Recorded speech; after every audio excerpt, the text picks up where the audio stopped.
Hello everyone, Radhe Radhe all of you. How are you students?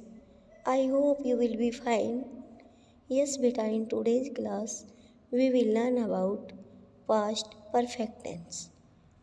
Past perfect tense की पहचान बेटा इन हिंदी जिस हिंदी वाक्य के अंत में चुका था, चुकी थी, चुके थे आदि आते हैं वो वाक्य पास्ट परफेक्ट टेंस का होता है। Let's see the examples. Mahesh घर जा चुका था। अध्यापक के कक्षा में पहुंचने से पहले घंटी बज चुकी थी। डॉक्टर के आने से पहले रोगी मर चुका था। इट मीन्स काम पूर्ण हो चुका था।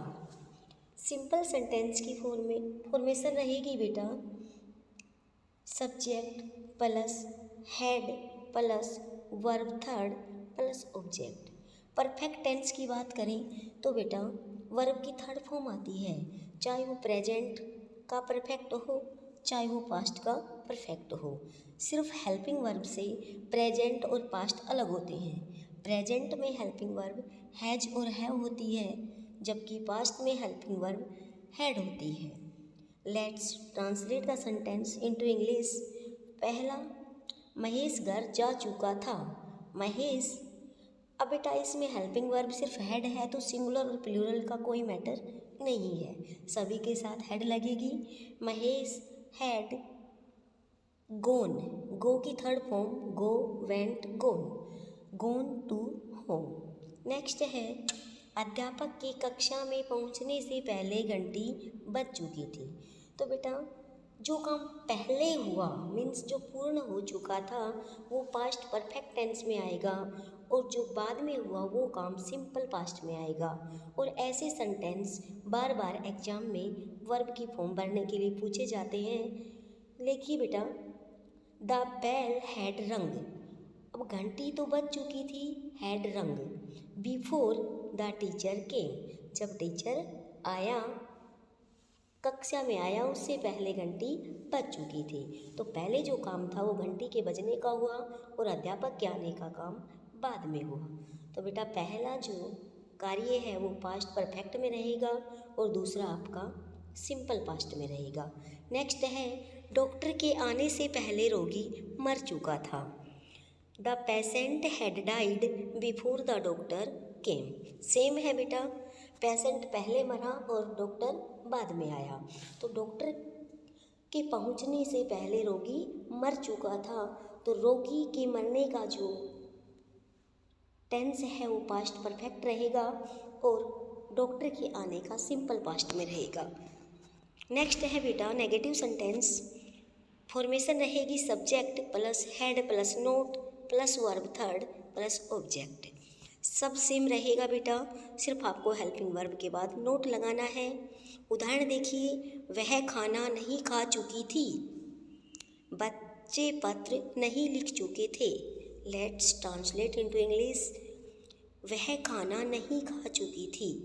वह बेटा अगर चुका था तो आपका मस्कुलाइन जेंडर होता, और चुक खाना नहीं खा चुकी थी तो बेटा का फेमिनाइन है। यहाँ पर लिखने में थोड़ी मिस्टेक है, वह खाना नहीं खा चुकी थी। सी had note,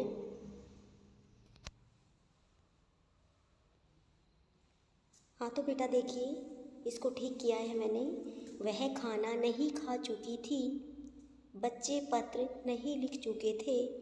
C had not eaten food. Next, children had not written a letter. Now interrogative sentence.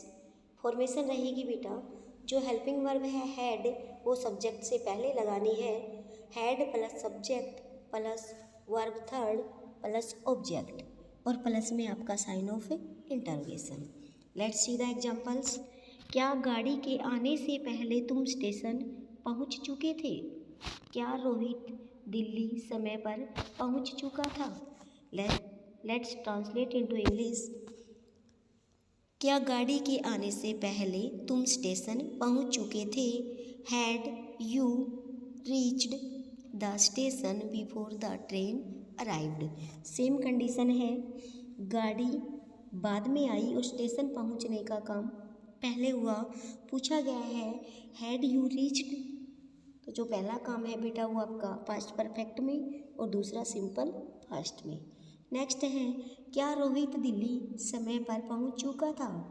Had Rohit reached Delhi on time, और लास्ट में sign of interrogation.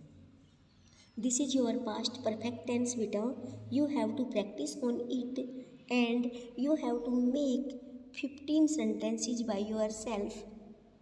For the practice, it's your homework. That's all for today. Thank you.